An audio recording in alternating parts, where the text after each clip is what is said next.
Se está grabando la llamada.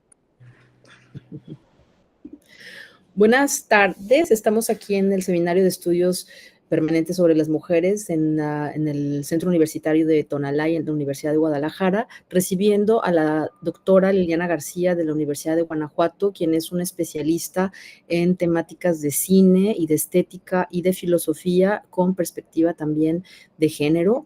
Y el día de hoy este seminario va a analizar y vamos a estudiar la película Susana, Carne y Demonio del realizador Luis Buñuel. Liliana es una de las expertas más legítimas en México para hablar de estos temas, hizo su tesis doctoral sobre Luis Buñuel y bueno, bienvenida Liliana, estamos muy contentas de escucharte el día de hoy. Adelante.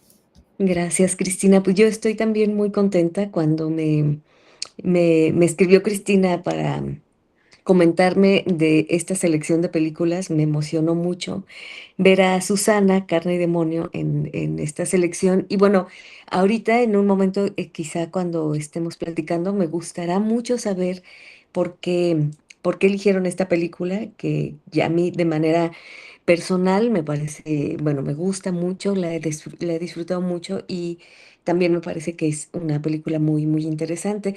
Yo les voy a platicar un poco de algunas cosas que yo me fui encontrando. Yo realmente no, yo en mi trabajo sobre Buñuel me centré mucho más en otras películas, pero conforme iba yo estudiando la filmografía y tal, me encontré con un montón de referencias a Susana que me la pusieron cada vez más interesante y entonces lo que ahora les presento es esto, ¿no? Como una suerte de aproximación por la literatura especializada en la obra de Luis Buñuel y pues quizá una ruta, ¿no? De lectura. Em, el punto de partida es un libro que edita François Truffaut y que él ahí reúne unos textos del crítico, de los grandes críticos de cine, André Bazin, y que reúne varios artículos y estos artículos están reunidos como curados por Truffaut pensando en cinematografías de la crueldad, lo que denomina como cinematografías de la crueldad. Y bueno, son estos directores, Erich von Stroheim, Dreyer, Strux, Buñuel, Hitchcock y Kurosawa. Son estos directores los que están allí estudiados por André Bazin y que los reúnen o los juntan en esta categoría de cineastas de la crueldad por varias cuestiones, ¿no? Algunas de las que está mencionando allí Truffaut en el texto de introducciones, por ejemplo, que todas estas filmografías tienen podemos identificar de manera muy, muy clara, con casi viendo un plano, que se trata, por ejemplo, de una iluminación de un plano de Stroheim, ¿no? Digamos que podemos tener son muy identificables y asimismo generaron escuelas cinematográficas. Em, Otras es que tienen una postura muy crítica frente a ideas hegemónicas y bueno, yo quiero rescatar ahora esta característica, que es el punto de visión subversivo, que es que cada uno de estos cineastas sostiene un punto de visión subversivo y en tanto al lenguaje cinematográfico, es decir, que de alguna manera mm, tienen em, una invención, una manera de narrar cinematográficamente bastante novedosa. También tienen un tratamiento de los temas nada convencional y dice cada uno de ellos transformó a su propio género cinematográfico. El ejemplo más claro es Alfred Hitchcock, que pues casi podríamos decir que inventó o revolucionó completamente el suspense, ¿no? En fin, son estos rasgos los que vamos a tratar de observar en la película Susana, Carne y Demonio, que además a mí me resulta una película particularmente interesante y quisiera decir un par de cosas sobre esa película antes de empezar a recordar como de lo que trata y tal. Y es que es una película menor, no es para nada, no es La Edad de Oro, no es El Fantasma de la Libertad, estas grandes películas de Luis Buñuel que se convirtieron además en como obras referentes del surrealismo. De hecho, bueno, con La Edad de Oro es que encontramos, según las propias historias del surrealismo, que es con esa película al lado de La Concha y el Reverendo, que el surrealismo hace su entrada que el cine hace su entrada, ¿no? Entonces, digamos que estamos frente a un cineasta que tiene una presencia, digamos, quizá de los más importantes en las vanguardias artísticas del siglo XX y particularmente con el surrealismo. Sin embargo, las obras que son denominadas surrealistas por excelencia son desde luego Un perro andaluz, La Edad de Oro, y se encuentran rasgos muy claros en Los Olvidados, en El Ángel Exterminador, y bueno, ya su última etapa española, francesa, con películas que son una cosa verdaderamente ya espectacular, como El discreto encanto de la burguesía o El fantasma de la libertad, que a mí me parece una obra muy difícil de valorar por la complejidad. Ahí ya estamos ante otra cosa, creo yo, ¿no? Y toda la etapa mexicana también quizá sería bueno tener en mente cómo es que llega Buñuel a México. Y México no era para nada algo que estuviera dentro del panorama del director. Él sale de España, se va a vivir un tiempito a Francia, de allí se va a Estados Unidos y en Estados Unidos tenía mucha expectativa de poder hacer cine, no puede hacer cine, trabaja en el Museo de Arte Moderno, está allí catalogando cosas, está supervisando los doblajes de las películas que llegan de diferentes idiomas y él supervisa el doblaje a Latinoamérica porque había un importante proyecto de usar al cine como pues como exponente de la política norteamericana y era muy importante el público de Latinoamérica, entonces la supervisión de los doblajes al español los hacía Buñuel. Tuvo muchos intentos de hacer películas, que todos ellos se frustraron, había mucha dificultad. En sus memorias, Mi último suspiro, él comenta que la publicación de em, la autobiografía de Dalí, que no es Diario de un genio, sino la otra. Ahorita me recuerdan el título o me voy a acordar de él. Dalí ahí dice que él no es el autor de La Edad de Oro, aunque lo firman como Un perro andaluz, lo firman Dalí y Buñuel, también firman La Edad de Oro, pero Dalí allí dice que él no es el autor, sino que es Luis Buñuel, y entonces un poco se pone en el foco el nombre de Luis Buñuel, lo despiden de su trabajo, en fin, ¿no? Como que tiene muchas dificultades y tenía el proyecto en ese momento de hacer una película sobre un guión basado en una obra de García Lorca y querían viajar a España, a Francia, más bien a Francia, porque en Francia estaba quien tenía los derechos de la obra para que se los firmara, pero en el transcurso del viaje se dan cuenta que ya habían dado esos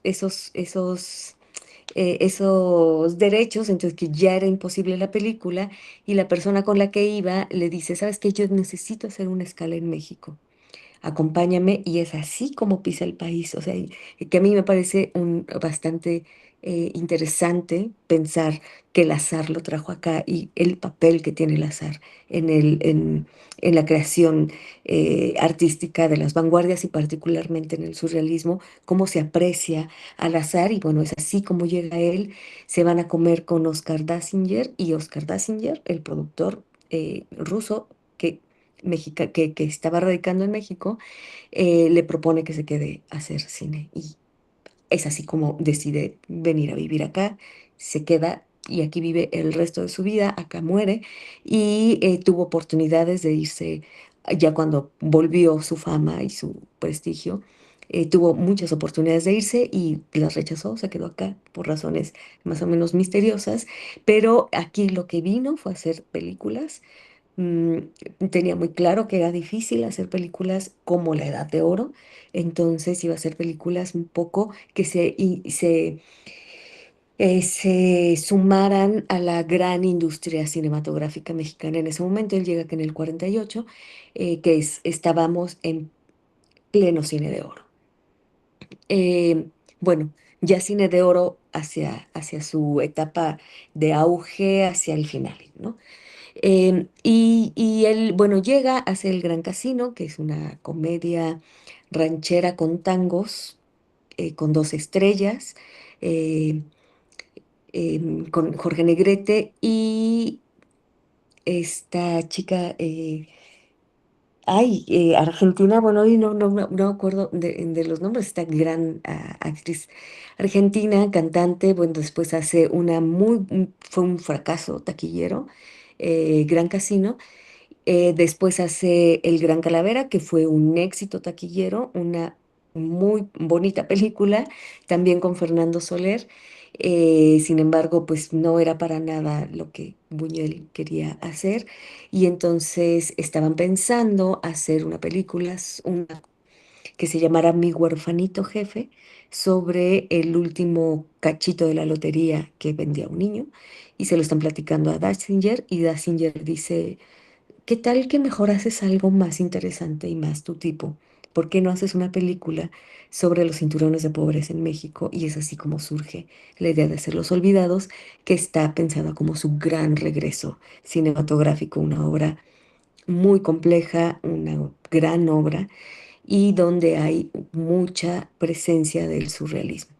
Y ese mismo año hizo Susana, Carne y Demonio. Susana, Carne y Demonio, junto con otras películas como incluso La ilusión viaja en tranvía, pero em, El río y la muerte, ¿no? Varias películas que hizo, El Bruto, aquí en la etapa mexicana, pues la crítica internacional estaba muy interesada en verlas, en ver qué estaba haciendo el cineasta surrealista y se decepcionaban mucho. Y yo pienso que fruto de esa decepción era que lo que hicieron, cuando revisamos esa bibliografía crítica, como lo que se estaba escribiendo en los periódicos mientras iban saliendo las películas, era como una suerte de colección de guiños surrealistas. Y entonces, bueno, pues celebraban mucho, por ejemplo, que los huevos se tronaran en las piernas de Susana o que hubiera... eh, no sé, en Subida al cielo, la presencia de animales dentro de los camiones, qué sé yo, como todo lo que se podía interpretar surrealistamente, como que se extraía de la película y entonces había como pues una suerte de falseación, ¿no? De las películas o de valoración muy estrecha.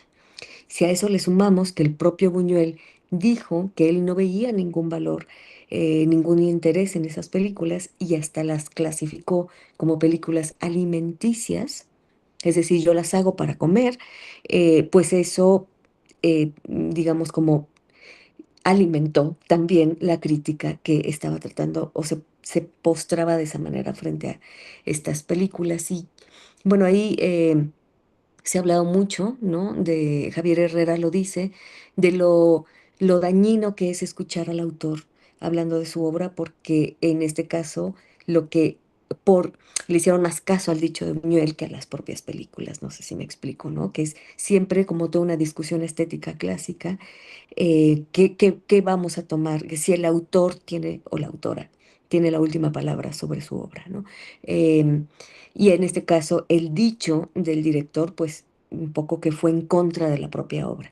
Sin embargo, sí que hubo después ya un momento en el que se empezaron a valorar desde otras maneras estas películas y entre ellas pues está Susana, Carne y Demonio, que veremos qué de interés puede tener o qué de interesante y qué de vigencia, sobre todo, que es lo que a mí ahora más me importaría, tiene ver una película como esta, por ejemplo, desde los estudios feministas, ¿no? Bueno, eh, si les parece, podemos pasar a observar algunas cuestiones como ya más cercanas al análisis. Esto que están viendo ustedes en pantalla es lo que se denomina en teoría cinematográfica como el plano de contextualización. Es la primera imagen que tenemos de la película y que siempre nos da el contexto de la historia, del tema o de la propia película. Y como seguramente recordarán, cuando están los créditos iniciales, está como lloviendo, ¿no? Está un fondo gris, las letras en blanco y hay como una lluvia así como, pues nada, no fue para nada una gran producción, la hizo muy rápido y con titito dinero, que eso era otra de las características de Buñuel, que era capaz de hacer cine con básicamente 3 pesos. Y todo el cine, por ejemplo, que hizo en España, que se perdió todo, pero todo el cine que hizo en España en esa etapa antes de irse a Estados Unidos, lo hizo con muy poquito dinero y todavía regresaba y regresaba dinero para que se hicieran más películas. Y él allí, en toda esa etapa donde hizo Don Quintín el Amargado, bueno, películas que se perdieron, él aprendió la factura del cine, pero aprendió a hacer cine muy rápido, muy barato y pues técnicamente hacer cine, ¿no? Entonces, bueno, em, tenemos esta imagen como pues muy artesanal, ¿no? De la película, entonces se ve una lluvia como chistosa, pero ya está lloviendo sobre los créditos, cosa que es bastante llamativa. Ahora es muy común ver eso, pero entonces no era tan común ver como ya una tematización en los créditos, pero lo que propiamente constituye el primer plano de la película, el plano inicial, ¿no? Porque el primer plano es otra cosa, pero el plano inicial de la película, la primera imagen que vemos, la contextualización es esto, que es un plano del cielo con una tormenta y este rayo así, ¿no?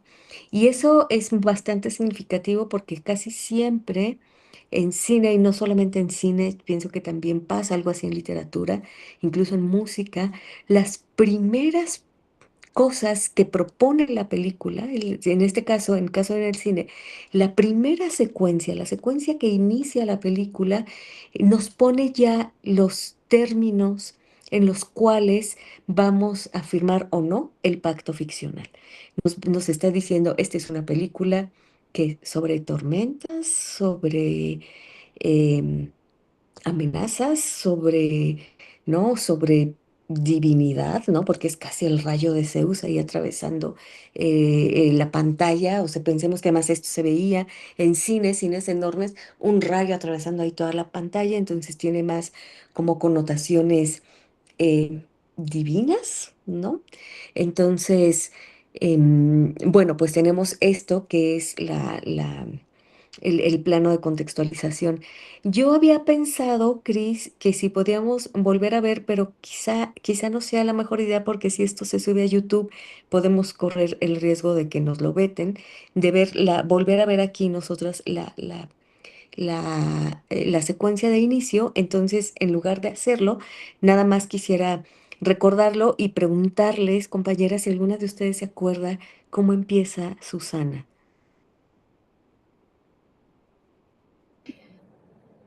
Bueno, posiblemente sí, no hay que proyectarla para poder tener Ujú, esto en YouTube. Ujú. ujú. ¿Cómo empieza Susana? Empieza con ella corriendo, ¿no? Y con una imagen hay una imagen ahí de un animal, me parece, ¿no? Ajá, Con una especie de símbolo.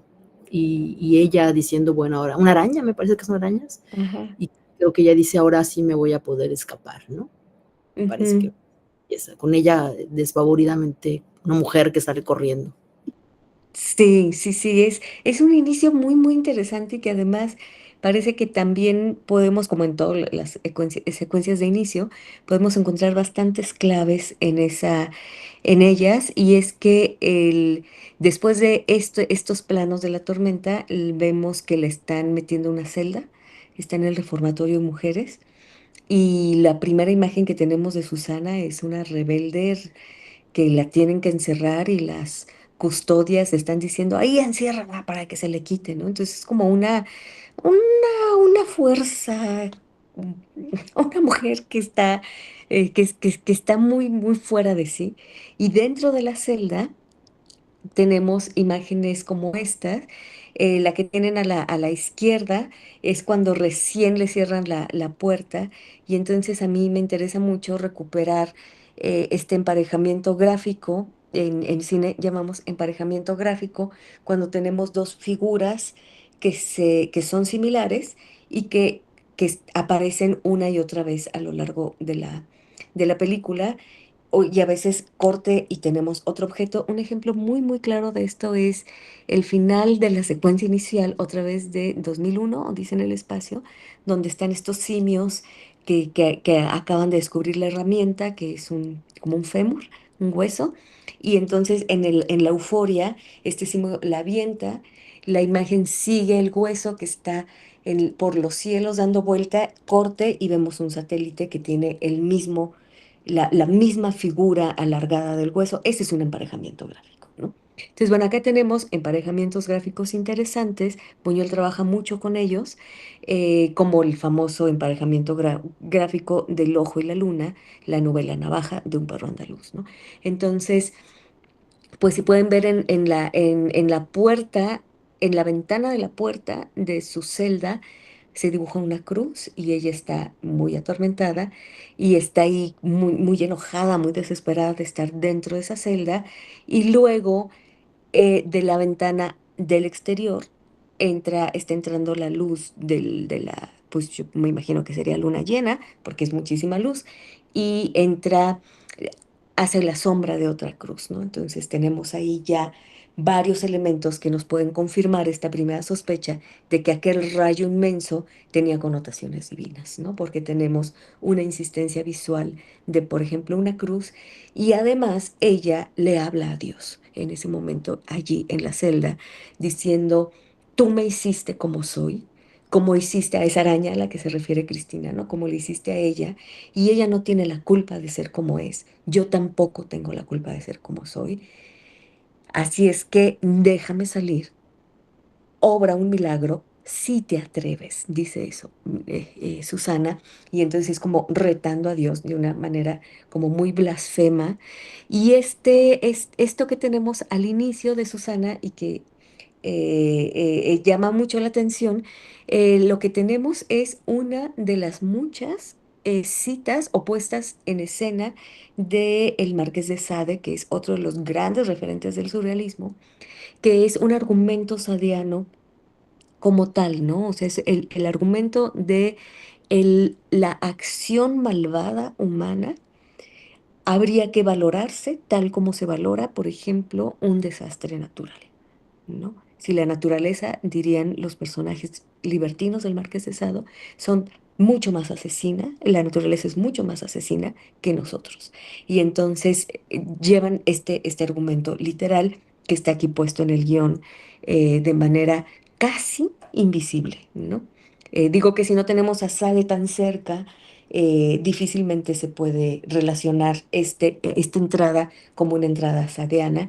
Y entonces, bueno, pues ya sí que se empieza a como completar nuestra lectura, ¿no? Sí que tiene tonos de divinidad, particularmente del cristianismo, en un sentido blasfemo.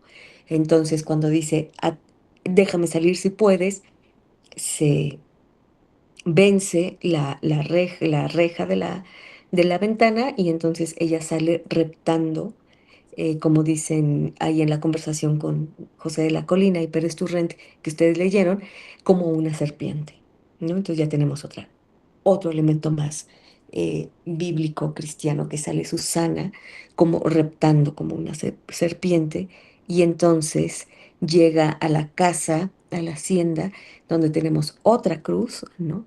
Y ahí se asoma por la ventana, que así irrumpe del milagro, ¿no? Del dubitativo milagro, reptando, llega a este lugar, ¿no? Como claramente una amenaza. y cuando ella llega a la casa, pues va a transformar todo en aquella hacienda. Eh, También aquí tendremos, además de los referentes al surrealismo, ¿no? Tenemos claramente em, un seguimiento de las convenciones del cine nacional. Y es que, como estaba diciendo Cristina hace un momento, hay toda un género, ¿no? Un género que nace con el cine de oro mexicano, es la comedia ranchera, porque hay toda una beta, digamos que podríamos identificar varias líneas de interés para el cine mexicano, y una de ellas, pues, desde luego que la revolución, pero otra es de tinte mucho más conservador y es de añoranza porfirista, que se piensa en las haciendas. Entonces, casi todas las películas que tenemos en haciendas, o de añoranza porfiriana, estarán un poco en tomando distancia del discurso revolucionario que asumen las películas como Vámonos con Pancho Villa, o bueno, todo el cine revolucionario, Enamorada, en fin, ¿no? Que vemos y que es tan rico, ¿no?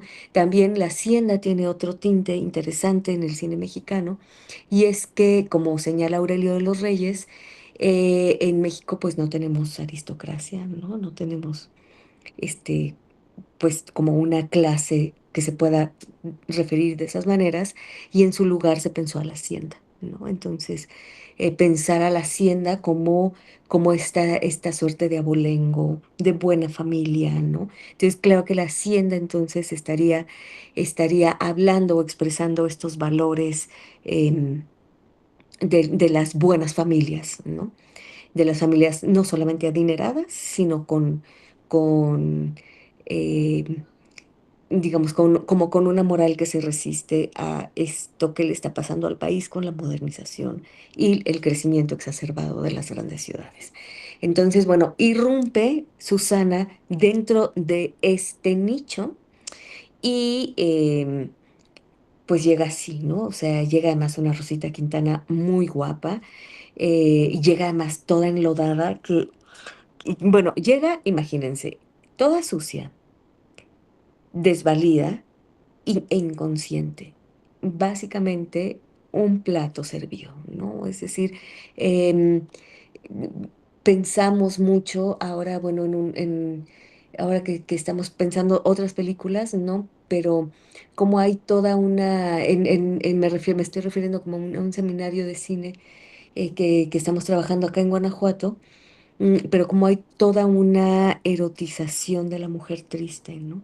O sea, como hay un atractivo en que la mujer esté mal, ¿no? Y que creo que que es una herencia romántica, que en última instancia, pues la amada, la figura de la amada era pues el cadáver, ¿no? La mujer muerta. Entonces, bueno, llega Susana a este hogar, como con una figura rendida, ¿no? Como necesitando ayuda, y no hay nada que alimente tanto el deseo patriarcal como una mujer que está pidiendo ayuda, porque es una mujer muy vulnerada y sobre un cuerpo sobre el que se puede tener muchísima, eh, pues, control, ¿no? Entonces llega así, eh, llega muy sucia, muy rota e inconsciente, y ay, canijo, no sé qué hizo. A ver, ah, y lo que inmediatamente ella genera, ay, no sé qué está pasando. Ah, lo que inmediatamente ella genera, pues son unas miradas lúbricas de los señores que están ahí. Fernando Soler es el señor de la hacienda, y el que está del otro lado es el caporal de la hacienda. Entonces, Susana es recibida con tres estados de ánimo. Con preocupación por parte de la señora de la casa, que dice, miren qué le pasó a esta pobre mujer, pobre muchachita, la ve casi como una niña, una mirada muy maternal, la ve casi como una niña, vamos a ayudarla, la atienden en el sillón. La mirada de los tres hombres, aquí falta la del hijo, que es este que tenemos aquí, ¿no? Son tres, el hijo que está ahí, eh, la están viendo, la mirada de el padre de la hacienda la recorre y entonces en ese momento tenemos como una incursión de un plano subjetivo, que los planos subjetivos también son pues como de origen muy surrealista, porque un plano subjetivo nos muestra lo que un personaje dentro de la película observa. Bueno, una aportación surrealista al cine en general es la voz en off, que es la primera vez que tenemos una voz en off en cine es en la Edad de Oro, y si lo pensamos bien, como que es bastante surrealista la idea de estar escuchando lo que otra persona piensa, ¿no? Entonces, bueno, aquí vemos lo que alguien ve y entonces un poco que la cámara cambia su acercamiento narrativo, que es como mostrarnos de manera omnisciente, por decirlo así, lo que está pasando.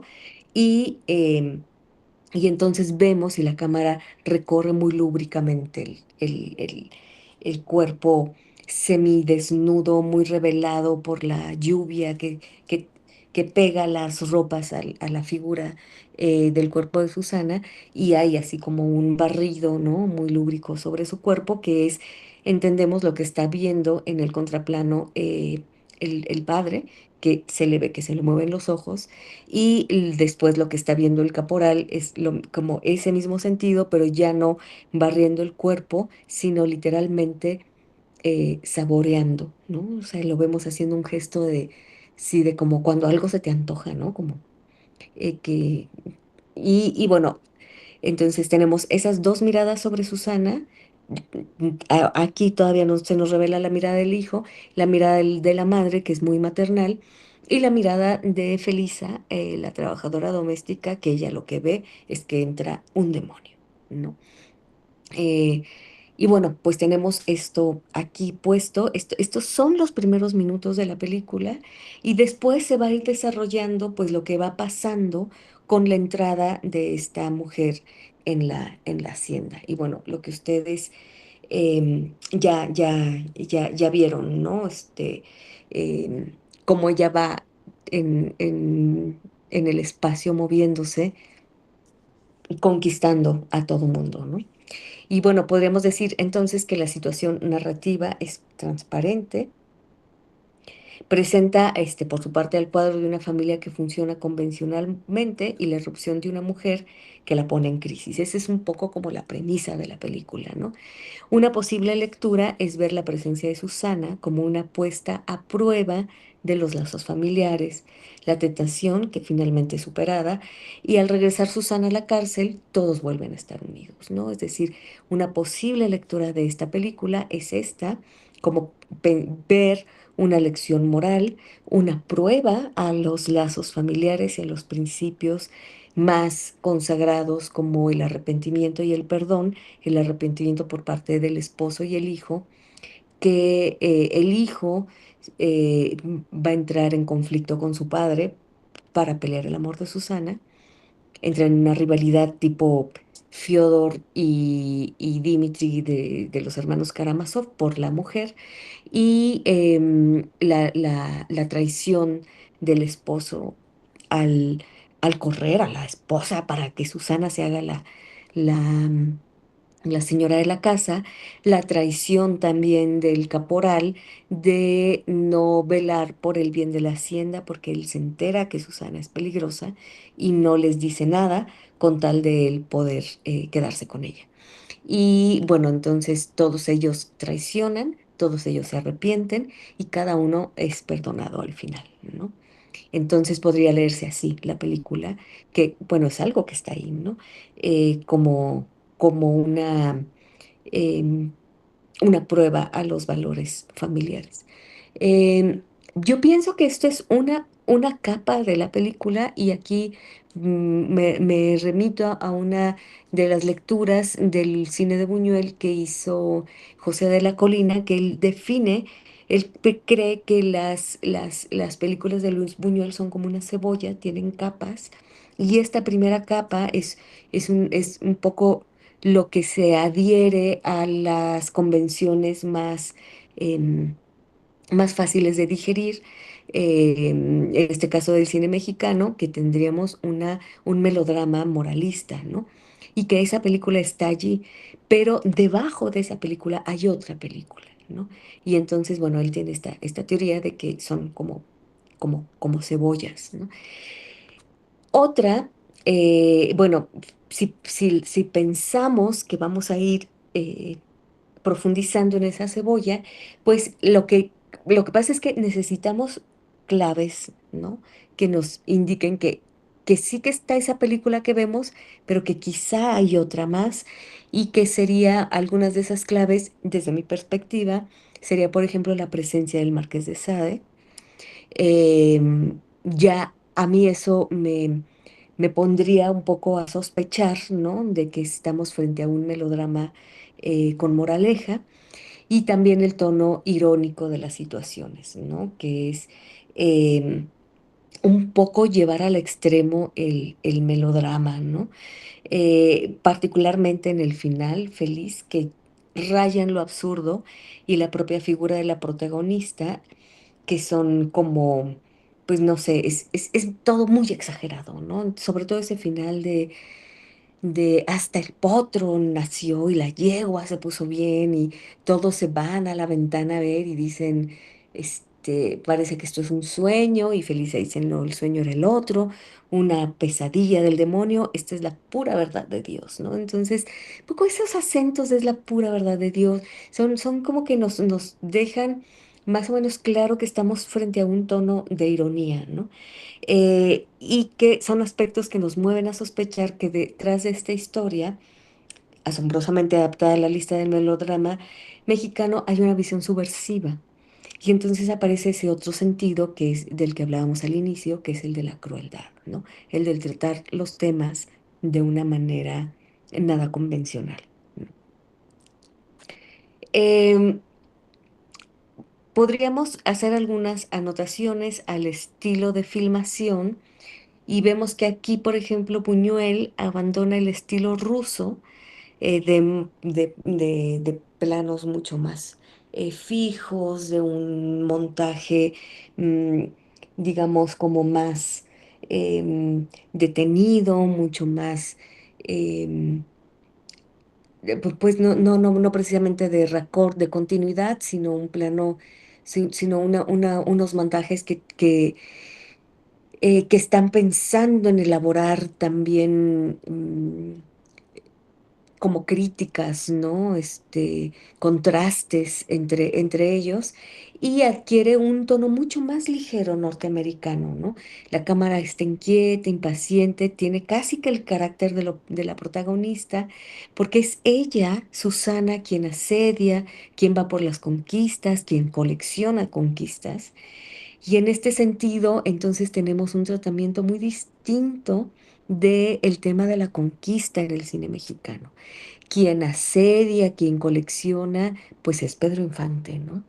Es este pícaro mexicano quien hace, no vemos mujeres haciendo eso. Bueno, tenemos el gran personaje de Doña Bárbara presente en el cine mexicano, pero lo hace por venganza y termina em, castigada no por las fuerzas públicas, como es el caso de Susana, sino rendida de amor, ¿no? Entonces, es un tratamiento distinto mm, que vemos en casi ninguna película del cine mexicano a una personaje que tenga esta actitud.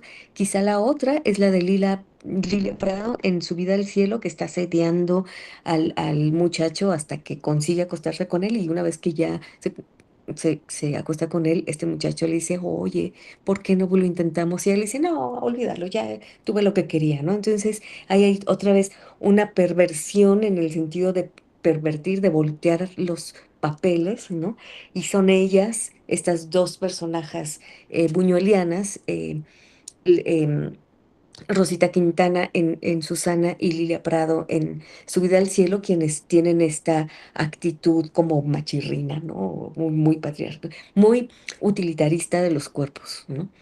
Y bueno, no es una hembra ídolo, como diría alguien como Octavio Paz, ¿no? Estas que con su belleza cautiva las miradas y atrae al hombre, porque aunque decíamos al inicio que ella estaba ahí, parecía muy desvalida, en realidad se estaba haciendo, no estaba inconsciente, estaba escuchando todo y estaba calculando cada una de las impresiones. Por ejemplo, de ahí que dicen, bueno, hubo un accidente de un camión de gitanos, dice alguien, ¿de dónde habrá llegado? Hubo un accidente y ella un poco va usando eso después como para manipularlos. Entonces, nada que atrae solo con su belleza, sino con su astucia y ella engaña más bien, ¿no?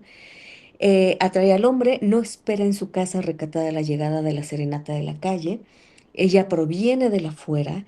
Ella no es un ser de la cocina, que si pensamos en el maravilloso trabajo que hizo Julia Tuñón de las mujeres de luz y sombra, de cómo las mujeres en el cine de oro mexicano aparecen siempre en los interiores, enmarcadas por la cocina, la alcoba, ¿no? Entonces Susana, ella es un ser que viene de la afuera, no tanto de la calle, sino del fango, ¿no? Y de la tierra, llega reptando a la casa y son los hombres quienes están bajo el techo que son conquistados por Susana. Entonces, me parece a mí que es interesante cómo esta película va cambiando los roles, ¿no? Y es muy interesante esta cuestión de la serenata, porque, bueno, esto lo dice Peter Evans en su muy bonito libro sobre el deseo en las películas de Buñuel, que le dedica un capítulo a Susana, y él repara en el hecho de que en una imagen clásica del cine mexicano es la conquista y la acción de conquista privilegiada es la serenata, que vemos en el lado izquierdo un plano de enamorada de Emilio Fernández, que tenemos siempre es más, la ventana cuando se prende es ya muy atrevido, ¿no? Porque siempre permanece a oscuras, en fin, ¿no? Es como muy recatado el lado femenino dentro del hogar y ellos están afuera. Y acá pues vemos este muy sugerente momento en el que ella se acerca, no le lleva una serenata, pero visualmente es la imagen de la serenata, donde ella se acerca con el joven, el señorito, y lo conquista, ¿no? Es el momento definitivo de la conquista, donde pues es el que le está ayudando a acomodar unos libros, se caen, y es ella quien tiene la iniciativa del encuentro físico, ¿no?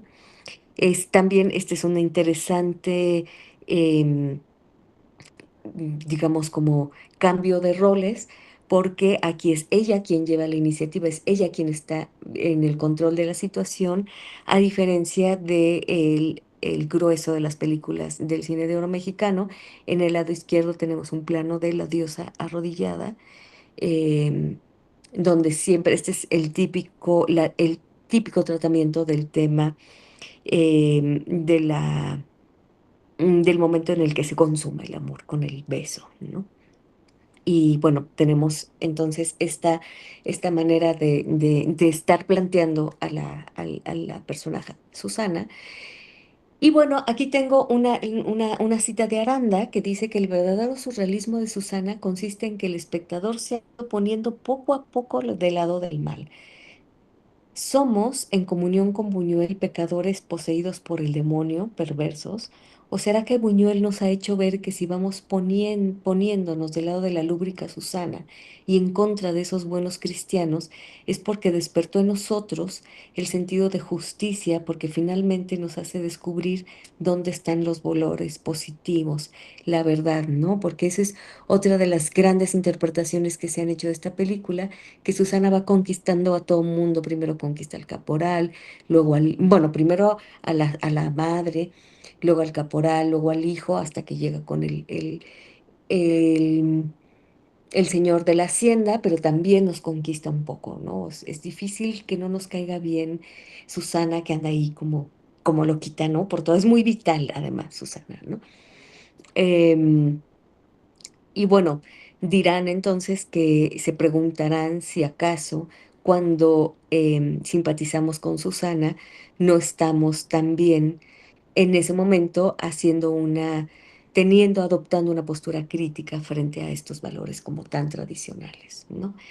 Em, la protagonista, Susana, si se fijan, tiene muy poca textura psicológica, no es un personaje complejo, no sabemos qué, no sabemos nada de ella, porque todo lo que cuenta son mentiras. La mentira del camión de gitanos, la mentira, no sabemos si es mentira que la abusaron, que es lo que le cuenta a don Lupe, ¿no? En fin, no sabemos prácticamente nada de ella, solo que lo quiere todo, ¿no? Que es como una devoradora. Y la protagonista, dicen, esto también lo dirá, no nada más este gran crítico de cine, que es Drugnan, también lo dice Deleuze cuando estudia esta película, que deja de ser, llega un momento en que es un personaje insostenible psicológicamente y es más bien como una fuerza aplastante.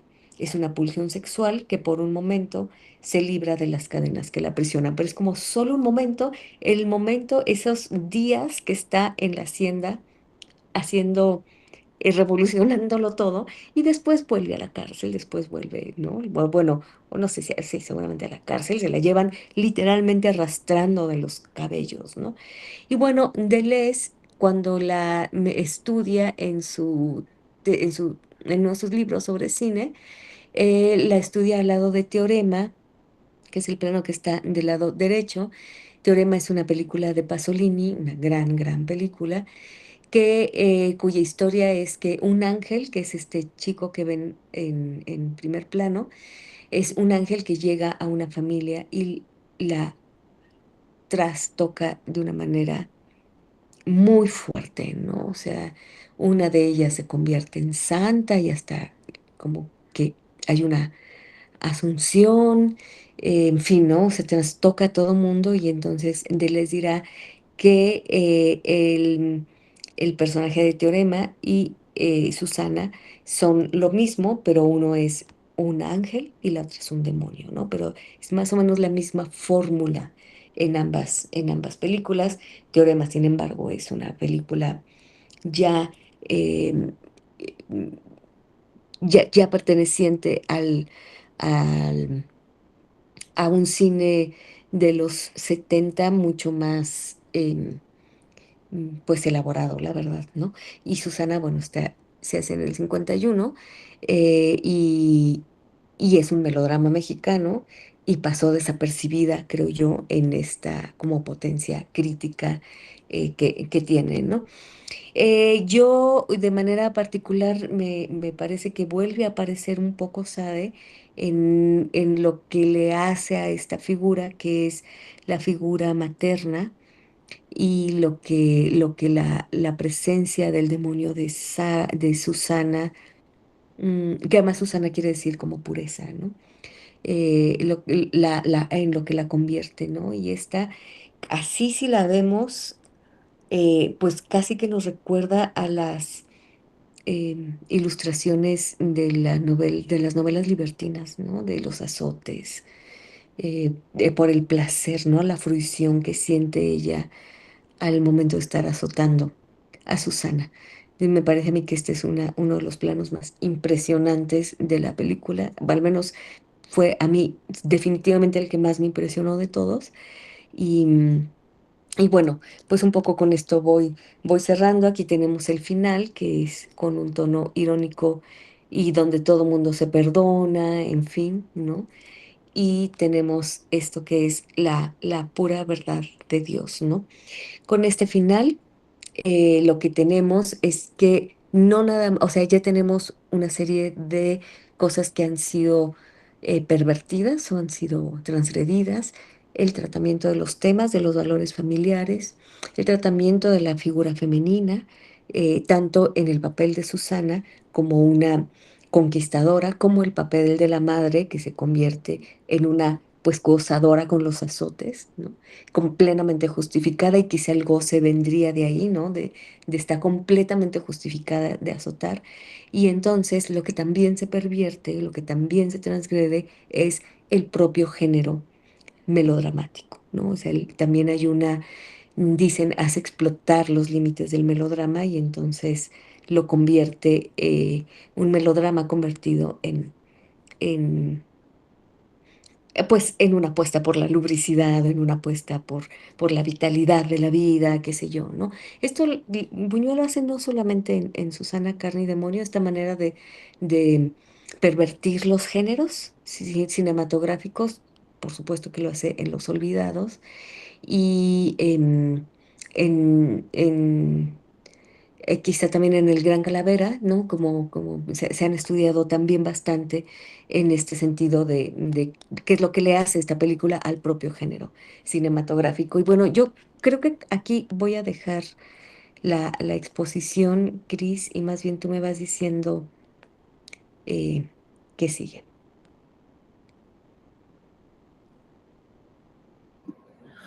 Muchas gracias, doctora Liliana, por esta magnífica introducción y análisis de la película Susana.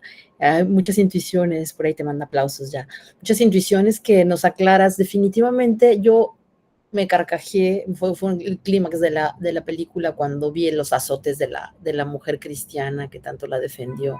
Y ahí es imposible no ver, evidentemente, la herencia del Marqués de Sade, que además también es un autor que está retomado por autoras feministas como Simone de Beauvoir, ¿no? Y ya en otra segunda capa de la cebolla de la interpretación del Marqués de Sade, vemos que no hay este perverso de la literatura simplemente, sino que realmente hay una fuerte crítica social a la aristocracia, a la burguesía, a la iglesia, dentro de todo lo que está expresando. Entonces, esta lectura alternativa que tú nos propones desde pues desde esta ruptura de límites, de esta subversión, me parece interesante. Efectivamente, la primera visión de la película Susana nos parece una película muy comercial, ¿no? Muy digerible para un público poco culto, poco estudiado, poco familiarizado con películas que se prohibieron, ¿no? Como Los Olvidados. Es una película digerible, digamos, pero parece que está disfrazada, parece que es una película que trae una máscara y justamente ahora que estamos haciendo estos análisis de cine desde un punto de vista de los estudios de género y desde el feminismo, entendemos el poder de un personaje femenino como Susana en un momento en donde la representación de las mujeres pues era pasivo, ¿no? Y no expresaban su deseo sexual, su ambición económica y de clase, su posición de manipuladoras, ¿no? Entonces esta película en algún momento nos cae muy mal Susana, ¿no? Porque vemos que es muy evidente lo que está haciendo, ¿no? Y entonces, todo parece tan evidente, ¿no? Que nos causa un poco de repulsión esta película, ver lo evidente que es, y nos parece que en el texto que nos compartiste de José de la Colina, en la entrevista a Buñuel sobre Susana, el propio realizador dice que le da lástima que no fue, bueno, que lamenta no haber ido más allá con la ironía, ¿no? De no haberlo afirmado de manera más sostenida, porque parece que se podría leer en un primer registro, ¿no? Entonces, eso me parece que es valioso de esta película. Y bueno, a la pregunta que nos hacías de cómo se eligió la película, pues vamos a darle la voz a Mía, Nicole, que es una joven estudiante de Historia del Arte y que es esta nueva generación de jóvenes que ya nacen en el siglo XXI, quienes se están interesando en este tipo de películas. Bueno, primero saludarlas a todas. Es un gusto estar en este espacio. Muchísimas gracias, Lina, por la presentación de la película, muy increíble. Bueno, inicio como a elegir estas películas, especialmente porque yo tenía como ciertos intereses que luego encontré también como en consonancia con los intereses también de la doctora Cristina, y pues comenzamos a trabajar juntas y vemos como estos intereses en particular en común que tenemos. Y bueno, pensando como en esta cuestión de las emociones y la educación emocional, a través de los productos culturales, es que elijo precisamente esta película de Susana, especialmente porque justamente leyendo un poco al respecto de la película, veo este aspecto de que, pues es una película justamente como mencionábamos, como en primera vista muy, muy cercano más a lo comercial, ¿no? Como no dirigida a un público como muy culto o de esta manera. Entonces me parecía un caso muy interesante de estudiar, especialmente pues por estas cuestiones de que está hecho más pues para las masas, ¿no? Entonces, pues justamente como esta fórmula que sigue Buñuel, como a través de la realización, me parecía un caso importante de ver, como para entender cuál sería el papel de Susana o cuál sería la intención de crear este personaje para para el público, pues como que cómo sería la recepción o de qué manera podría abonar a una educación emocional el personaje de Susana en una pantalla grande. Entonces, por eso es que elijo específicamente esta película y especialmente viendo al personaje de Susana justamente como un motor del deseo, ¿no? Y pensando en que justamente el deseo ha sido una cuestión, pues liberadora y aprisionadora para la mujer. Entonces me parecía el caso de Susana muy interesante por eso, y de esa manera es que elijo Susana. Ay, muchas gracias, Mía, porque sí, sí, bueno, ahora cuando te escuchaba pensaba, no, que claro, o sea que esa película comercial está ahí. O sea, sí, ahí está la película comercial, ahí está la película con una, digamos, como con su mensaje moral y el castigo a la mujer, ¿no? Ahí está. Y quizá esa fue la película que se vio, ¿no? O sea, esa fue la película que se proyectó en los cines. Ya esta otra, pues bueno, es un poco la que vamos viendo, la que vean algunas personas, pero la otra está ahí y esa fue la que, pues la que tuvo las mayores visiones, ¿no? Entonces, que creo que es muy interesante que sea justamente una película, que te haya llamado la atención, una película que es tan consciente del melodrama y que quizá por eso es tan vigente, ¿no? Porque quizá una que se lo cree, pues poco que no es tan interesante, ¿no? Pero esta que es plenamente consciente del mensaje, de lo moralino, es la que ahora nos resulta muy, muy vigente para estudiar y quizá nos permite estudiarla de una manera como más compleja, ¿no? Porque ahora que que te escuchaba, Cristina, que decías que en algún momento nos cae muy mal Susana, sí, sí cae mal, pero también, pero al mismo tiempo los hace ver tan tontos. Y eso me parece que es muy bonito, ¿no? O sea que sí nos cae muy gorda ella porque es clarísimo lo que está haciendo. Y estos son tan tarados que no lo ven, ¿no? Entonces, como presentar al jefe de familia, al caporal, al estudioso, al joven futuro del país, tan mensos, es también una parte, creo yo, como muy bonita de la película, ¿no?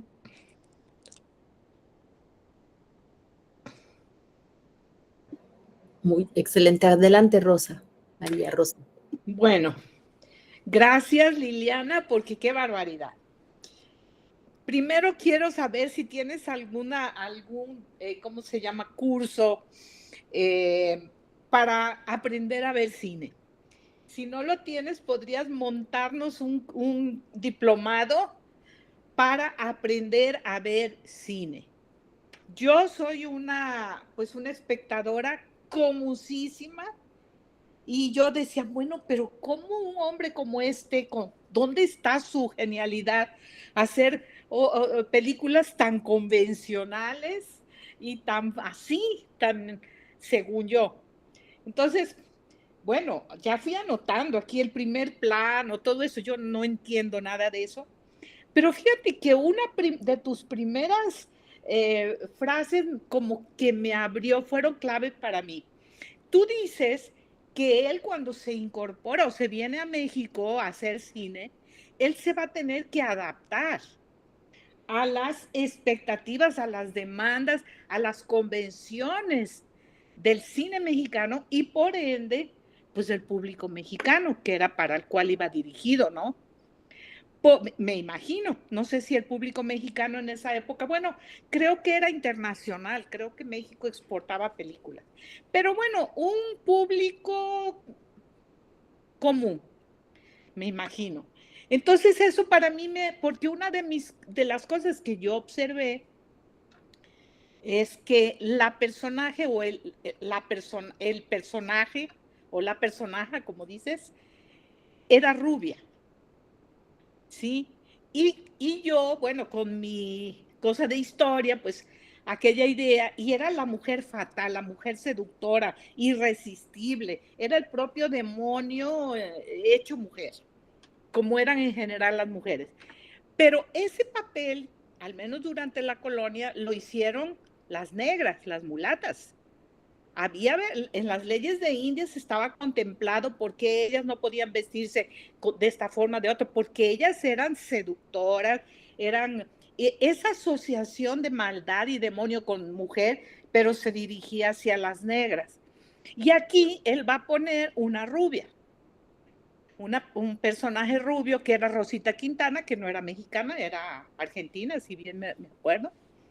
Y entonces yo siento que no sé si él, para acomodarse a esas convenciones o para, pues, esa demanda, pues puso un personaje rubio, porque al final de cuentas en México lo que era diferente, pues eran las rubias, eran las mujeres que todos, yo me acuerdo cuando llegaban las gringas en los cursos de verano, allá por los años 60, no, cállate.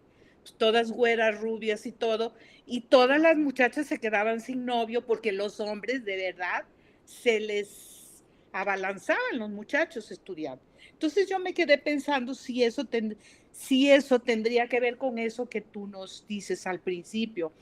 Pues hay que acomodarse, hay que adaptarse pues a esto, al país en el que está, al país en el que está haciendo cine. Y bueno, una de esas cosas. Y la otra, pues que es riquísima cuando tú nos lo explicas, cuando tú nos lo dices. Yo nunca había tomado en cuenta, sí me llegué a preguntar cómo le hacen los actores para intentar expresar lo que va en su cabeza, lo que no es explícito.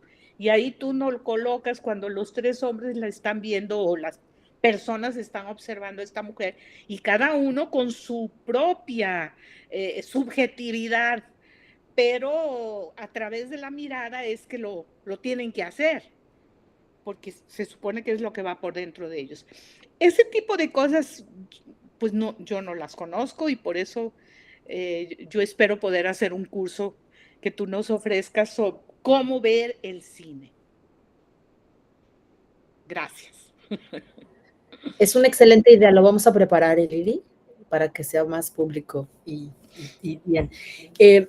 A mí me revelaste muchísimo cuando nos hablas del tema de las haciendas en contraposición al cine de la revolución. Me parece que esto es un señalamiento importante que no hemos profundizado porque vemos de manera muy natural todo este cine de oro, el cine ranchero, y ver cómo detrás de la figura de la hacienda, del rancho, del amor romántico que hay en cada historia, ¿no? Famosa y aplaudida de estas comedias rancheras, pues hay un tema de añoranza también de clase, ¿no? Y de un statu quo que no se revoluciona, porque la Revolución Mexicana no tocó a las mujeres, ¿no? Tampoco es que las haya reivindicado, sino que en realidad vuelve a poner en su lugar este currículum oculto que traen atrás estas películas, emocional, justamente de educación sentimental, de cómo deben ser las emociones, de cómo deben ser las relaciones, del consenso que se genera en estas relaciones, ¿no?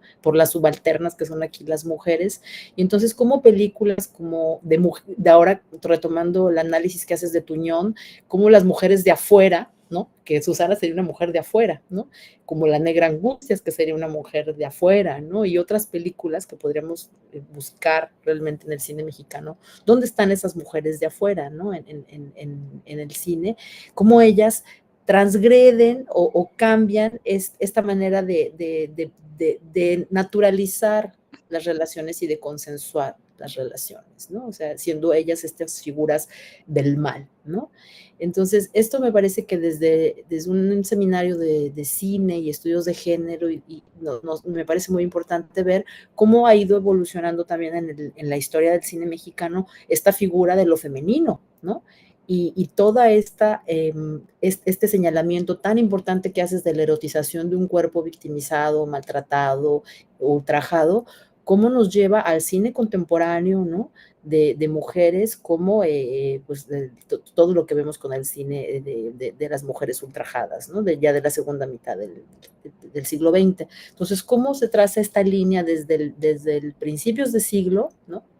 Hasta el siglo XX. Creo que son preguntas, este seminario nos ayuda también a hacernos nuevas preguntas o nuevas hipótesis, ¿no? Que podríamos ir explorando para tratar de entender, pues, cómo se constituyen los imaginarios mexicanos, ¿no? A través del cine, porque así como el cine, en varias de las hipótesis de las investigaciones que hay en México sobre estos temas, vinculan el cine y la música también, ¿no? Como géneros de gran popularidad, ¿no? El bolero, o sea, toda esta parte del amor romántico que se suma, y hay mucha música en las películas del cine mexicano, ¿no? Entonces, ¿cómo se articulan la música, el cine?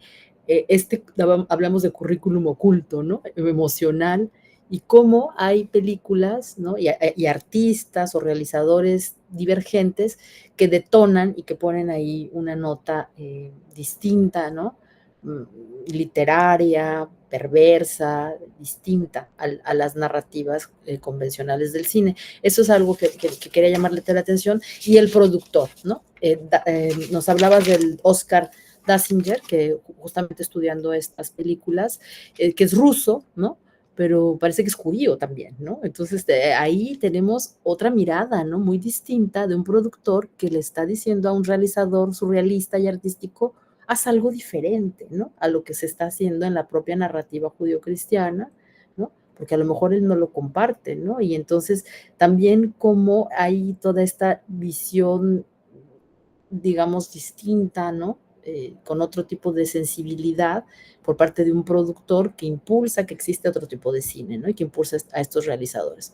Bueno, estas son como pinceladas de aristas de investigación que podríamos ir trabajando en el futuro, ¿no? Dentro del seminario. Bien, ¿algo que quieras comentar, Lili? ¿Y alguien más que nos quiera hacer algún comentario del seminario? Bueno, yo quisiera decir, bueno, agradecerle mucho también a Rosa por sus comentarios. Y sí, cuando quieran, nos juntamos a hacer como ejercicios pues a lo mejor de teoría, porque sí, todas sabemos ver cine, Rosa, o sea, desciframos perfectamente todo, ¿verdad? A lo mejor no sabemos cómo se llama, pero es cosa nada más de ir como haciéndolos un poquito más conscientes, y identificar algunas estrategias que usa el cine y que lo hace como, como un poco magia, ¿no? Que sigue siendo magia, creo yo. Porque cómo podemos tener tan claro lo que está pasando ahí, pues es porque hay tomas, porque hay encuadres, hay montajes que lo están logrando, ¿no? Y todo eso lo desciframos de manera muy natural. Pero bueno, de lo que tú decías, Cris, de esta cuestión como de la mujer triste, que a mí también me inquieta mucho, me parece que es una vertiente, una, o sea, que podemos pensar ahí bastante, ¿no? También habría que ver cómo las limitas, o sea, si bien Susana, el personaje es bastante interesante, pues también es muy limitado, ¿no? O sea, también es un personaje nada complejo, no se va a comparar, por ejemplo, a la Negra Angustias, ¿no?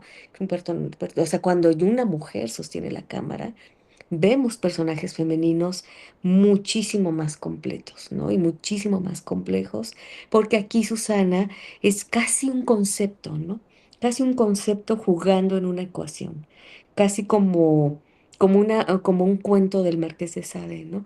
Como esta fórmula, Justine o el vicio altamente recompensado. Y entonces tenemos personajes que son conceptos que sirven para demostrar eh, lo que está. Entonces, yo no creo que sea así, así de esquemática, Susana, pero sí por momentos deja de ser como una mujer compleja y completa, ¿no? O sea, está claramente fragmentada. Es una mujer fragmentada, ¿no?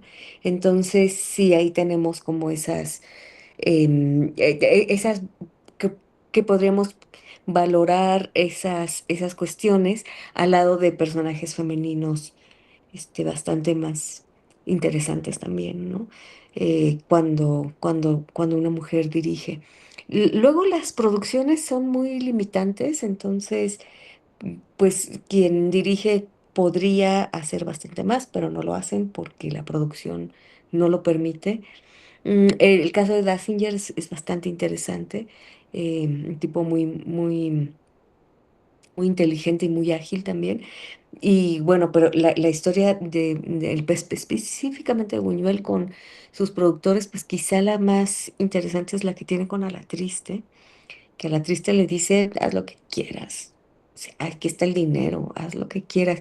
Y a la triste hace eso no por él, sino por Silvia Pinal, ¿no? Que Silvia Pinal era una gran eh, cinéfila, conocedora también de las vanguardias y que ubicó a Buñuel y le dijo a quien entonces era su marido, oye, págale o sea, está aquí este señor, págale algo, ¿no? Y entonces fue a carta abierta y así hizo el Ángel Exterminador, ¿no? Entonces, sí, Para sí, la mejor película. Y sí, Lili, tú que conoces tan bien a Buñuel, vemos en casi todas sus películas que está inscrito en contextos católicos, ¿no? En México, las películas que hace en México. Es muy acentuado. ¿Lo hace a manera de contexto para darle gusto a la gente o está haciendo crítica? ¿Cómo se ha leído estas imágenes tan fuertes que hay, ¿no? En tantas películas, Viridiana, Nazarín, en todas, ¿no? En el Bruto, o sea, tú ves siempre cruces abismales en el cine de Buñuel. ¿Qué perspectiva tiene en ese sentido? bueno, pues Buñuel es de Calanda, él nace en Calanda y tuvo una educación catoliquísima. Leyó un montón él contaba que le gustaba mucho leer vidas de santos. Bueno, hizo películas de santos, ¿no? Tres santos, Viridiana, Nazarín y Simón. Em, pues realmente el catolicismo lo trae en la sangre. Él era ateo, gracias a Dios que así lo dijo, después hizo casi un refrán, ¿no? Pero, pero todo su bagaje cultural, espiritual, nace del catolicismo, ¿no? Entonces, eso él lo trae y quizá, no, porque no nada más está en la etapa mexicana, también está en todas sus películas, ¿no? Lo que hizo en España, lo que hizo en Francia, en todas las películas vemos al catolicismo presente porque él es parte.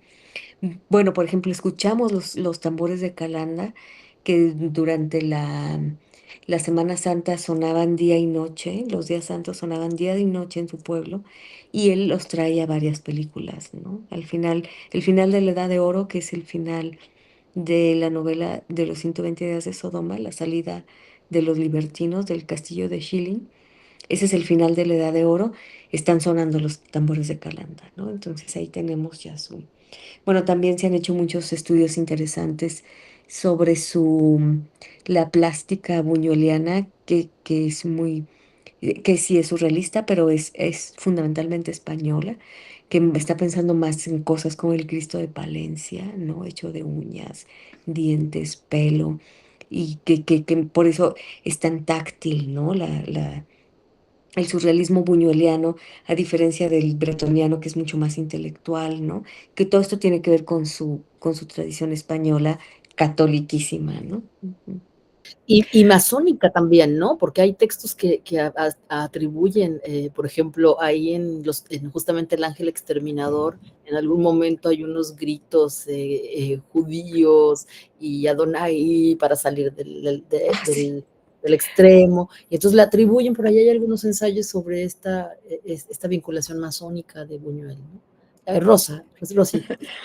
Bueno, yo no sé, pero siempre me pareció que esa insistencia de Buñuel en lo católico era su forma justamente de mostrar pues la hipocresía de la sociedad que él tanto exponía, las contradicciones. Acabo de ver aquel que se llama Él, que era todo golpe de pecho y todo el tiempo, y era un bueno, no podemos decir la palabra que me gustaría porque están grabando, pero vaya, era un canijo, o sea, un hombre totalmente perverso, ¿no? Pero era cristiano, era católico. Yo igual en aquella otra, ¿cómo se llama? La que, es que se me olvida el nombre, Viridiana, igual es un ambiente católico, así todo, pero pienso que es una forma justamente de exponer toda esa hipocresía que existe en la sociedad, toda pues esa mentira, ¿no? En la que pues vivimos o viven los católicos, los creyentes, en fin, esa es mi percepción. Sí, completamente, completamente. O sea, toda la presencia del catolicismo en Buñuel tiene esa finalidad de hacer una crítica, sí, sí, completamente. Yo también coincido en eso, Rosa. Muy bien, vamos a darle la voz a Fidelina, que nos está aquí acompañando. Buenas tardes, espero se encuentren muy bien y qué gusto volvernos a reunir. No sé en qué van, pero bueno, lo que sí podría ver o decir sobre mi apreciación sobre la película, no sé si de eso están hablando ahorita, y no sé qué tanto hayan hablado, pero bueno, de mi parte lo que vi es que como el deseo como un instinto, digamos, natural, pues pone en jaque, ¿no? Tanto a la familia, a esa construcción, digamos, más bien social, y lo ponen en jaque, ¿no? Porque la protagonista, aquí, bueno, entre el coqueteo y la seducción, bueno, pues provoca un deseo en los hombres tanto de la familia, como el trabajador, ¿no? Y al final, esa tradición, cómo se ve trastocada en realidad por el deseo y que otra cosa que percibí y me parece interesante como la doble moral está, o hipocresía más bien, moral está ahí presente, sobre todo con el personaje, el padre o cabeza de familia, que es como muy tradicional, además de que lo que estaban diciendo ahorita, ¿no? Una religiosidad muy presente en la familia y a pesar de, pues, esa estructura, digamos, en la familia o la estructura no social, voy a decir, tanto la familia como el mismo poder y se ve, digamos, trastocada por el deseo, ¿no? Como un instinto contra la construcción social, digamos, es lo que yo alcancé, digamos, a percibir. Es una película que me gustó bastante, no la conocía ni nunca la había escuchado, pero me pareció muy, muy interesante que para esta época y ya se esté como que no es intocable la construcción, digamos, las construcciones sociales no son como intocables y que, bueno, el instinto pues ahí viene a jugar un papel muy interesante como para dejar ver cómo esas construcciones pues se pueden ver tambaleadas pues, ¿no? Pues no sé, ahorita me integraré a algunos otros comentarios, pero por el momento es lo que puedo decir. Muchas gracias, Cristi, y pues a todas, ¿no? Que seguramente pues han estado opinando y participando en el análisis de esta película. Gracias, doctora Fidelina, por tu lectura. Bien, Mía, ¿querías hacer un comentario? Todavía tenemos 20 minutos antes de cerrar el seminario. Sí, justamente como abonando a esta cuestión de la religiosidad, creo que es pues una categoría que no podemos dejar fuera en todo el cine del siglo XX mexicano. Y también lo veo muy presente, tanto como representado plásticamente como iconográficamente dentro de los planos que eligen muchos de los realizadores. Otra de las películas que se eligió para este ciclo, pues es justamente María Candelaria, y creo que pues desde el nombre vemos como estas implicaciones religiosas y creo que también valdría mucho la pena no abandonar este eje. Y me parece bien significante como las referencias que hay desde el principio, ¿no? Justamente como con este trueno que nos comentaba Liliana. Y sí, nada más como justamente dejar esa ventana de seguir abonando a la reflexión de la religiosidad y cómo eso también ha pues influido muchísimo en estas educaciones emocionales de las que hablamos, ¿no?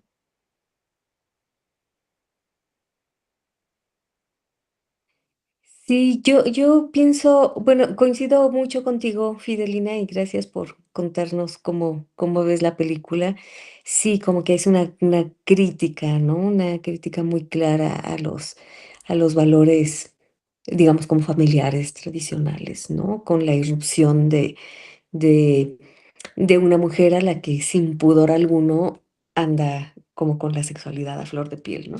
Em, y bueno, y esto, claro, en contextos de una religiosidad, em, digamos em, como entre permisiva, porque el catolicismo, pues, es eso, ¿no? O sea, como es también como muy permisivo, como que no estamos frente a una religión muy ortodoxa, sino que también está muy llena de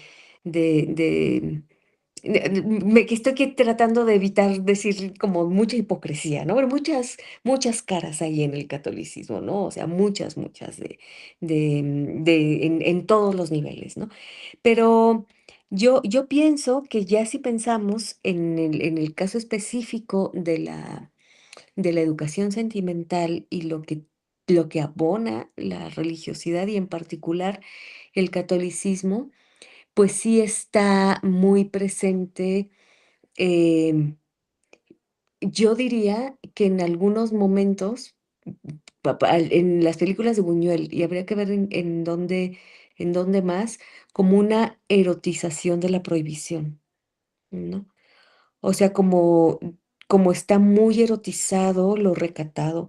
O sea, ahora que mencionaban Buñuel, eh, ah, la secuencia inicial de la película es el lavado de pies, ¿se acuerdan? Y entonces que va el padre lavando y dándole un beso a cada piel. Sí, está completamente erotizado en la película, ¿no? Porque es más, la mirada este señor, el protagonista, em, ay, que traigo hoy algo con los nombres, pero cómo va recorriendo todos los pies hasta que llega a los de ella, ¿no? Entonces, claramente hay una erotización que es Arturo muy de de mi Córdoba. Arturo de Córdoba, sí, pero no me acuerdo cómo se llama el personaje, pero sí, Ah, Arturo de Córdoba, ¿no? Em, que, digamos, hay ahí el propio Buñuel decía que sin la prohibición el erotismo sería muy aburrido, ¿no? Entonces, bueno, como ahí habría como mucho que decir respecto de la educación sentimental que se cifra tanto durante esa primera mitad del siglo XX en términos de prohibición, de pecado, de, em, pues sí, de negatividad, ¿no? Y que en el caso de María Candelaria, creo yo, como mm, pues se sustituye como por la ternura, ¿no?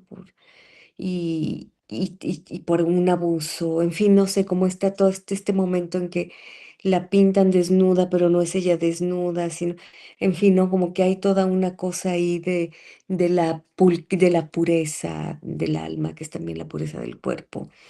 En fin, no sé, como que yo pienso que por medio de la religiosidad hay mucho que decir de la educación sentimental, porque eso sí que educó a nuestras abuelas en términos de cómo amar, a quién amar, em, cómo relacionarse con su propio erotismo, ¿no? Y que todo eso está representado en la pantalla en serio, ¿no? O sea,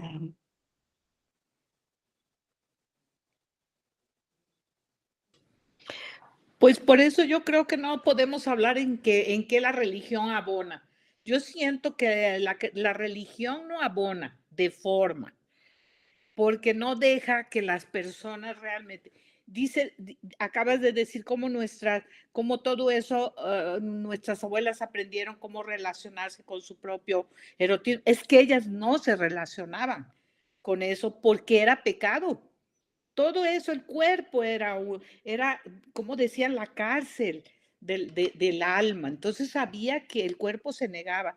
Yo pienso que en este caso, pues no puede dejar la religión de lado Buñuel porque viene de un lugar que la religión es muy fuerte, viene a un país donde la religión es, o sea, hasta para una forma de hacer comprensible al gran público que no sea el público tan conocedor de lo que él quiere decir y lo pone como contrapunto, ¿no? La cuestión religiosa, creo, como un recurso para explicar o exprimir mejor lo que él quiere decir. Y sumando a esto, podría decir incluso que en la erotización que hace tan sutil Buñuel, no hay una especie de, no es la cabaretera, no es la exotización, sino en muchas de las películas vemos que se focaliza en las piernas, por ejemplo, ¿no? Y en esas piernas, desde la moda de estas mujeres de la época, que las faldas son largas, que usan guantes, que usan los broches, ¿no? Entonces, en mujeres muy, muy arregladas, muy refinadas, muy recatadas, de repente se ven las piernas, ¿no? Así de manera, en primer plano, ¿no? Y entonces esto es así como, ¡ay, no! No estamos todavía en la llegada de la minifalda, ¿no? En los años 60, pero ya es la revelación, ¿no? De la sensualidad, de la sexualidad. Y esto en Buñuel es interesante y es tierno, y al mismo tiempo pienso que sí hay como una crítica a la religión, pues en Viridiana, con este cuadro de la última cena, o en el final de El Ángel Exterminador, que terminan todos encerrados en una iglesia, ¿no? Entonces creo que sí está diciendo que la religión de alguna manera católica es como un encierro, ¿no? Es lo que yo leo en El Ángel Exterminador, y que no podemos salir socialmente en los años 50, que los temas que estamos abordando, pues no es una sociedad apta y abierta todavía para salir de ese tema, ¿no? O sea, culturalmente la educación sentimental estaba anclada a eso, ¿no? Y eso es lo que es interesante al ver pues el catálogo de películas que se producen en esta época, ¿no? Y que hay cierto pudor, ¿no? Y ver cómo se va a subvertir este pudor, ¿no? Eso también me parece, qué es lo que está permitido y qué es lo que no está permitido, me parece que es interesante. En la época de Viridiana fue un escándalo esa escena. Casi lo querían excomulgar y prohibir, donde él hace esa. Ahora, en la película que él, hay una escena que me llamó mucho la atención, fue el hombre ayudando al cura a la misa, pero fijándose en los pies de las mujeres, que eran todos así, pies chiquitos. El pie era un fetiche en el siglo XIX. El pie chiquito, pequeño, me acordé inmediatamente, lo describían. Los poetas, los viajeros que venían a México y que describían y todo, siempre se referían a los pies de las mujeres que eran chiquitos, era un fetiche. Entonces, él lo pone ahí, y él mientras está ayudando al cura a celebrar la misa, ¿no? Pero no deja de echar sus miradas así lúbricas sobre las mujeres que están ahí. Entonces pienso que es necesario, porque eso es. Yo ya estudié en la escuela de monjas y ya fui mucho a misa y muchísimo todos los días y en serio. Y cuando nos llevaban, que no era en la capilla del internado, que era en la iglesia, para nosotros era re bueno, pero ahí era donde se daban esas escenas. Pero bueno, ok, muy bien. Estoy aprendiendo, Liliana, estoy aprendiendo, ¿eh? No, pero tienes razón, o sea, como, pues, ¿en dónde si, por ejemplo, si las muchachas solamente podían ir a misa, pues, ¿en dónde más iban a enamorarse o a coquetear, ¿no? Y bueno, también pienso que hay como una parte pues muy oscura y muy horrible de este catolicismo, por ejemplo, en María Candelaria que la linchan, o sea, y bueno, es el castigo no es nada más que te regaña tu mamá, o sea, es muy duro, ¿no? En como atreverse a vivir una sexualidad de una represión que, bueno, pues no sé qué decir, pero es horrible, ¿no? Y que yo conecto esta escena de María Candelaria con Canoa, ¿no? Porque son otra vez linchamientos populares, ¿no? Por cuestiones de libertad, de ideología, o sea, hay Y en el de cine mexicano, religión, claro, de ajá, y de religión. religión, porque la de Canoa la organiza el sacerdote del pueblo, sí. Bien, Sí, adelante, completamente. mira, nos quedan Me 10 parece. minutos. Ay, ok. Me parece súper significante también justamente que el hombre erótico sí existe y sin problemas, ¿no? O sea, vemos todas estas como alusiones al erotismo, todas estas escenas en las que a Susana se le presenta el deseo masculino y el deseo masculino en Susana es redimido y perdonado al final, ¿no? Justamente es de que, ok, está bien, deseaste a Susana, pero ya te arrepentiste y todo bien, te perdonamos, pero a Susana la encarcelan y a María Candelaria la matan. Entonces, me parece algo súper fuerte justamente como la respuesta ante el erotismo femenino y masculino, ¿no? Tan diferente. Enteramente mía, o sea, ellos siempre se salvan. Los Sí, personajes masculinos siempre son perdonados y se salvan, y las mujeres casi nunca. Sí, ahí, por ejemplo, el perdón ahí en Susana también con el padre de familia, bueno, pues al final es perdonado por la esposa, aunque haya habido una infidelidad y está perdonado, ¿no? Todos felices y contentos ya una vez que se retira Susana de la casa, pero quisiera mencionar cómo para la época de los 50, efectivamente, que todavía no tenemos los 60, pero aparte de los pies, una parte que era muy erótica eran los hombros. Ella siempre se bajaba la blusa, ¿no? Y todavía no estamos ni en los pechos, ni en las pompas, ni nada. Los hombros y las piernas, las piernas, las ¿verdad? piernas. Sí. Yo por eso fui muy acomplejada porque tengo las piernas arqueadas. Entonces yo no tenía el modelo de pierna, de veras. Y entonces, oigan, y volviendo, ¿se acuerdan de la película que vimos la vez pasada? ¿Cómo se llama? Las Víctimas Poquianchis. del pecado, las poquianchis. ¿Ya vieron que hay una miniserie ahora? Sí, que se llama Las Parece. Muertas o algo así, y que es basada en una obra de Ibargüengoitia. Bueno, digo, se las dejo ahí para que, quién sabe, hagamos un diálogo entre Sí, lo que vamos vimos. sumando porque la idea de este seminario es empezar por, digamos, las películas de inicios del siglo XX, Ajá. ver algunas películas de la Revolución Mexicana, pero sí ir escogiendo y señalando algunas películas con el fin de continuar estos estudios, ¿no? A largo plazo. Bien, para cerrar entonces el seminario, vamos viendo qué líneas de investigación les parecen viables. Por ahí decíamos el erotismo, me parece que es una línea de investigación que va a atravesar las películas, de la erotización de lo femenino, de lo masculino, el amor romántico y la educación sentimental también como tema, y bueno, que queden como anotadas para seguir dando, bueno, la parte metodológicamente hablando, creo que sí podemos, más que estar evocando, hablar de descolonialidad, hablar de descolonialidad dentro de la teoría latinoamericana implica también cuestionar el impacto de la religión en los imaginarios, ¿no? Entonces, si no lo hacemos también desde la academia, no sé desde dónde lo vamos a hacer, pero como añadir este tipo de aristas y de coordenadas de lecturas. Bien, por ahí tenemos entonces a Lucero hablando de la mujer malvada, ¿sí? O sea, temas de género, ¿no? Sí. El tema de la raza que habías mencionado, Rosy, la parte de las mujeres de colores, la clase.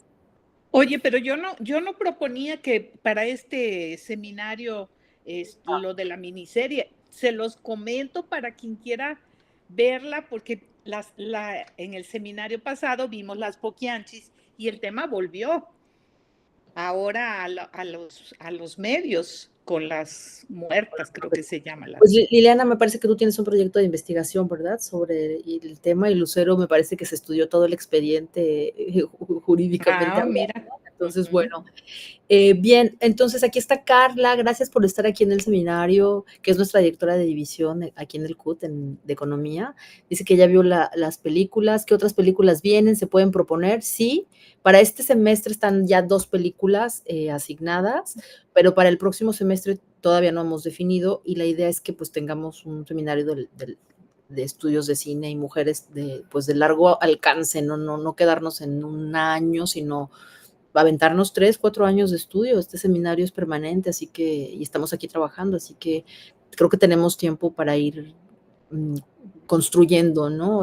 Esta discusión y irnos nutriendo entre todas. Bien, pues espero que gracias por seguirme invitado, SPEN, perfecto. Lucero dice que la mujer malviada también se suma.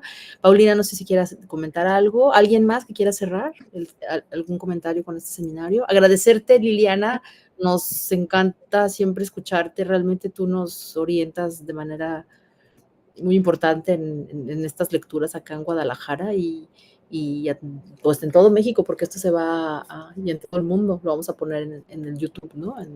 Lo vamos a hacer público. Sí, yo aprendo mucho contigo, Liliana, y porque mira, no es así tan fácil. Tú piensas que nos es accesible todo esto que llevan por dentro las películas, pero no es tanto, tienen sus claves. Y nosotros, simples espectadores, pues sí, si conocemos esas claves, lo vamos a poder apreciar mejor. Yo aprendo mucho, y te agradezco de verdad infinitamente. Y felicito a nuestras conductoras que tuvieron la idea, que siguen teniendo la idea y siguen para enriquecernos. Nicole y Cristina. Muy bien, aquí se está sumando Paulina a pedir también un curso, entonces sí podríamos pensar, Liliana, en generar un diplomado para el siguiente año, ya formalmente como los que ustedes organizan en Guanajuato, ya invitación a público y todo, y evidentemente con retribución económica, porque pues uno trabaja y también esto es tiempo, ¿no? Claro. Entonces, me parece que sería muy importante ir pensando a lo mejor en un diplomado sobre cine y mujeres, cine y estudios de género. Vamos hablándolo, ¿no? Por lo pronto el libro ahí está ya pendiente y pues nuestras siguientes 2 sesiones del seminario, una es en octubre, a finales de octubre, es como estamos planteando el último viernes de octubre y el último viernes de noviembre para el seminario. El 25 de noviembre es el Día Internacional de las No Violencias contra las Mujeres y queremos hacer algún evento que impacte y que esta discusión del seminario, porque justamente para el noviembre la sesión sería sobre María Candelaria. Entonces ya está agendada en el Cutonalá una sesión presencial del cine y a lo mejor platicar contigo, Carla, para ver si por medio de la división o algo podemos hacer un evento de transmisión pública ahí por la división o por los departamentos, porque este día pues casi siempre en el CUT se celebra de manera importante, ¿no? Es el 25N, es como el 8M, ¿no? Entonces, dar continuidad al seminario, ver la siguiente película es La Mujer del Puerto, que es de una obra adaptada de Guy de Maupassant, ¿no? Y todavía no tenemos a alguien que la comente, así que si alguien se anima, estaremos pensando. Teníamos a Antoine Rodríguez, que es un profesor de estudios mexicanistas y queers, que está en Lille, pero está muy cargada su agenda, no puede. Se va a sumar con nosotros el próximo semestre y ya terminar con María Candelaria para el 25N, ¿no? Que creo que la película cae perfecto, ¿no? Y ver si Lili puedes andar, te podemos traer también a Guadalajara para esa fecha. Eso sería como increíble. Sí, les quería preguntar si sesionan en línea, porque cuando sesionen en línea, pues yo me cuelo. Sí, entonces. Sí, todas nuestras sesiones son en línea. Sí. Ah, ok, bueno, ok, entonces la siguiente es en el 31 de octubre. Sí, es Ok. en Halloween, ¿verdad? Me parece. A ver, Sí. sí, es el O el viernes. anterior, bueno, no sé. No, el último, habíamos dicho el último, si a todas les place, el 31 de octubre no es feriado, es a las 12 del día, 31 de octubre, y la siguiente sería para noviembre, esa sí sería el 28 de noviembre, pero ahí la cambiamos al 25, porque es el Día Internacional de las No Violencias para las Mujeres. Es un martes ese día. Esa es la única que eventualmente sería presencial. ¿Sí? Pero para octubre ya estamos puestas. Y seguimos leyendo. Les voy a compartir acá por el WhatsApp y por nuestra carpeta Drive con las lecturas que ya tenemos, Peter Day, toda la investigación que hay. Pues hay muchas investigaciones importantes sobre educación sentimental, mujeres en el cine mexicano. Tenemos a Olivia Sánchez, a Sara Ahmed, que tiene un texto muy bonito sobre la política cultural de las emociones, la pérdida del paraíso, el lugar de las emociones en la sociedad mexicana. En fin, algunas investigadoras también del TEC y del ITESO que han trabajado estos temas de la educación sentimental y el bolero. Entonces, pues para irnos como nutriendo y haciendo nuestra matriz teórico-metodológica y analizar cómo impactan las producciones culturales, cinematográficas, musicales, las narrativas, La Llorona, todos esos temas que ustedes están trabajando en la educación sentimental. Y a lo mejor la pregunta que nos vamos a hacer en algunos años va a ser, ¿y hoy en día qué pasa? ¿No? ¿Cómo están sintiendo las generaciones actuales? Porque tener justamente a jóvenes como Mía en los proyectos, ¿no? Que, bueno, ya nacen en el siglo XXI, pues es distinta, ¿no? La educación sentimental que están teniendo y qué películas están viendo, qué narrativas globalizadas los están impactando, ¿no?